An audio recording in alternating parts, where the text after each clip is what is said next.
Mesdames, Messieurs, bonsoir. Nous vous présentons une édition spéciale relative à la rencontre du chef de l'État avec les forces de défense et de sécurité. Pour nous en parler de cette rencontre avec le chef de l'État et les forces de défense et sécurité, nous avons le plaisir d'accueillir sur le plateau le ministre de la Défense, M. Ali Hassan Badoun, qui est également ministre de l'Intérieur par intérim. Bonsoir, Monsieur le ministre. Mais également à mes côtés, un parterre d'officiers de l'armée de tout corps confondu. Bien sûr, le général Tahiro Ali Mohamed de l'armée, le colonel Abdelrahman Ali Kahin de la police nationale, le colonel Ibrahim Elmi Qaïb de la gendarmerie, le colonel Abdelkader Abaïzid Moussa de la protection civile, le colonel Mohamed Jama Younis, garde pénitentiaire, le commandant Mohamed Adaoué de la garde côte. Donc, monsieur le ministre, bonsoir. Et pour commencer, nous allons revoir le discours du chef de l'État avec les forces de défense et de sécurité du 6 février 2019. Vous êtes des institutions républicaines par votre recrutement, par votre formation, par votre composition. C'est pourquoi vous êtes le creuset de notre identité et de notre citoyenneté. Vous maintenez la paix, vous assurez la sécurité, vous défendez l'intégrité du territoire de notre pays. Vous êtes garant des droits fondamentaux de notre nation. C'est pourquoi vous êtes le socle sur lequel notre République fait prospérer sa souveraineté et son indépendance. Mesdames et messieurs, votre mission n'est pas simple, car vous êtes sur tous les fronts. Vous êtes en Somalie, vous luttez contre le terrorisme, vous essayez d'aider nos frères et sœurs somaliens dans le processus de reconstruction de leur État. Vous êtes à Douméra, vous nous défendez avec courage et abnégation contre une agression étrangère. Votre engagement pour la paix et la sécurité dans le monde vous a mené en Haïti il y a de cela quelque temps. Elle vous a mené en Côte d'Ivoire, en Centrafrique. Partout où vous avez été et partout où vous êtes, vous portez un message de paix et de réconciliation. Ce message, vous le portez au nom de notre peuple, au nom de sa souveraineté, mais aussi au nom de ses valeurs. C'est pourquoi les Djiboutiens et les Djiboutiennes se reconnaissent tous en vous. Votre courage, votre loyauté, votre sens d'honneur sont des ingrédients de ce patriotisme qui fondent notre unité dans la République. Au-delà de nos trajectoires individuelles, des apparences régionales ou encore de nos différences partisanes. C'est cette spécificité qui fait de vous une grande famille, où le sentiment de faire corps et âme plus fort qu'ailleurs.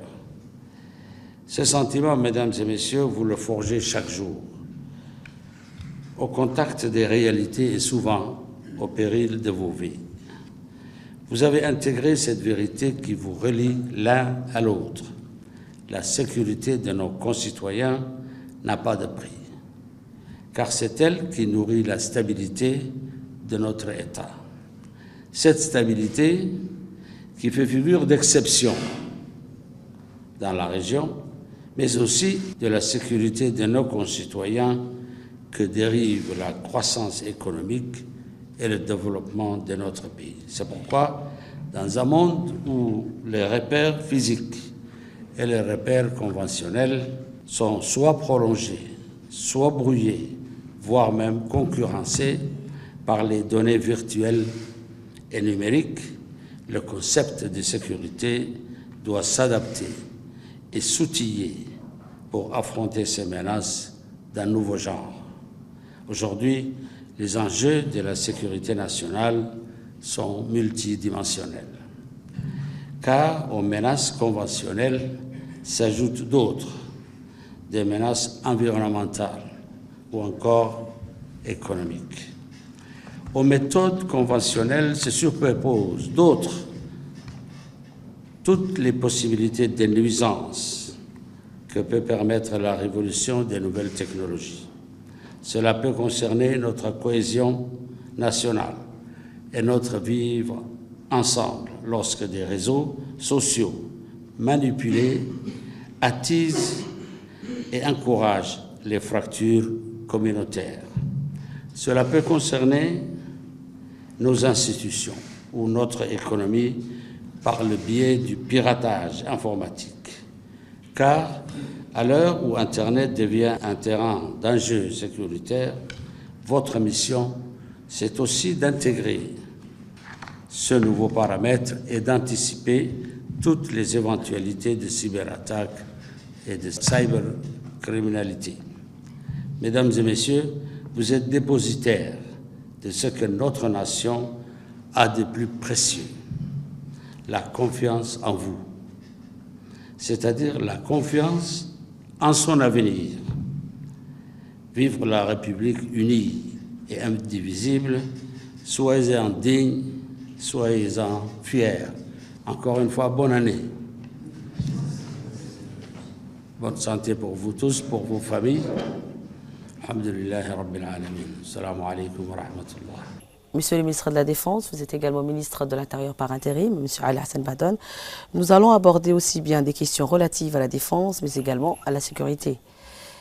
Le président de la République a longuement évoqué les soldats qui sont tombés sur le champ d'honneur. Qu'est-ce que cela représente pour vous, Monsieur le ministre? Le fait que le président de la République ait voulu recevoir les forces de défense et de sécurité de la nation, juste après les partis politiques, montre l'importance que la République, et en premier lieu le chef de l'État, accorde donc, aux hommes et aux femmes en uniforme dans notre pays. Effectivement, vous avez mentionné qu'il a rendu hommage aux mémoires des victimes, des soldats tombés au champ d'honneur. Il a eu des pensées pour leurs familles. Il a montré le soutien que l'État, que la République accorde à ses forces armées, à ses militaires, à ses policiers, à ses gendarmes, à ses gardes. Ce sont les piliers de la République. Et je pense que le message du président de la République était d'abord de leur rendre hommage au nom de la République, de les saluer, de saluer leur amour de la patrie, leur dévouement et leur engagement au niveau de la nation pour défendre la nation au niveau de son territoire, de sa souveraineté, mais également de son image et de sa présence au niveau international. Nous avons des forces de défense et de sécurité qui sont exemplaires parce que lorsqu'ils vont sur le terrain international, ils démontrent leur compétence, leur savoir-faire et leur professionnalisme. Et je crois que le président de la République a voulu rendre hommage à leurs valeurs parce qu'ils font partie de la République. Comme le président dit, ce sont des institutions républicaines et la République est fondée sur ces forces de défense et de sécurité parce que ce sont un des piliers d'une République. Et donc c'est le côté professionnel et le savoir-faire les sacrifices dont ils font preuve qu'il a voulu mettre en exergue. Je crois que c'est un symbole et un message clair et important que de vouloir les accueillir en deuxième lieu, juste après les partis politiques. Ça montre l'importance de ces institutions pour le fonctionnement d'une République. Le concept de défense, Monsieur le ministre, a changé de nature en raison de la présence de nouveaux éléments dans le domaine de la nouvelle technologie comme la cybersécurité. Question que le chef de l'État a longuement évoquée. Oui, le message a été important et clair. Nous sommes passés de l'ère de ce qu'on appelle des guerres conventionnelles à ce qu'on appelle la guerre asymétrique, de l'ère de l'industrie à l'ère de la technologie. Donc dans cette nouvelle ère, je pense qu'il était important que nos institutions républicaines se mettent également, se modernisent, se tiennent donc à la pointe de la technologie pour sécuriser notre pays, pour sécuriser les institutions républicaines, les entreprises privées, toutes les institutions, que ce soit publiques ou privées, utilisent aujourd'hui la technologie d'une manière ou d'une autre. Les plus pointus utilisent comme le cœur de leur fonctionnement et d'autres au moins pour faire leur comptabilité. Et tous sont connectés à Internet, par exemple. La cybercriminalité aujourd'hui, c'est des attaques qui ont pour objectif soit une institution, soit un pays, soit un système. Et si on n'est pas préparé, si on n'est pas formé, si on n'est pas à jour, le danger est extrêmement important et grave. Je crois qu'il y a également le côté protection du territoire qui est utilisé aujourd'hui par la technologie, parce que les choses se sophistiquent, les armes se sophistiquent, donc la formation en cybernétique est très importante. Je pense que le président a très largement parlé des risques que ça compose, et il a voulu rendre hommage et surtout encourager nos forces à se maintenir à niveau. Je pense qu'on peut prendre quelques exemples. Par exemple, nous avons les gendarmes, les policiers et les gardes pénitentiaires qui contribuent au respect des droits humains. À la sécurité. Voilà. Et surtout dans l'aspect des droits humains. C'est grâce à ces institutions que toute personne devient justiciable éventuellement avec le respect de ses droits et bien sûr le respect de ses devoirs aussi. Et je pense que le fait que nos institutions respectent les règles juridiques qui sont le fondement de notre pays donne la confiance que le citoyen a vis-à-vis de ces institutions. La paix et la stabilité du pays sont entre les mains de nos forces de sécurité et auxquelles surtout on ne rend pas suffisamment hommage, je pense. Il va de soi que quand tout va bien, personne ne parle de ce qui va. On ne parle jamais du train qui est à l'heure, on parle toujours du train qui est en retard. On ne parle jamais de nos institutions quand elles font un travail formidable qu'elles font matin, midi, soir. Donc je pense que c'était également une façon de rendre hommage à ce travail quotidien, presque imperceptible que font nos forces de sécurité pour que notre pays soit un havre de paix en permanence, dans une région en permanence en conflit. Et le vivre en commun de la nation est entre leurs mains. Et je pense que c'est parce qu'ils font un travail formidable que personne ne réalise. Et donc je pense que nous devons leur rendre hommage de temps en temps. Et je pense que le président public a voulu montrer qu'il faut leur rendre hommage pour ce professionnalisme dont ils font preuve. Les risques sont de plus en plus importants, vous le savez très bien. La sécurité est toujours quelque chose de fragile.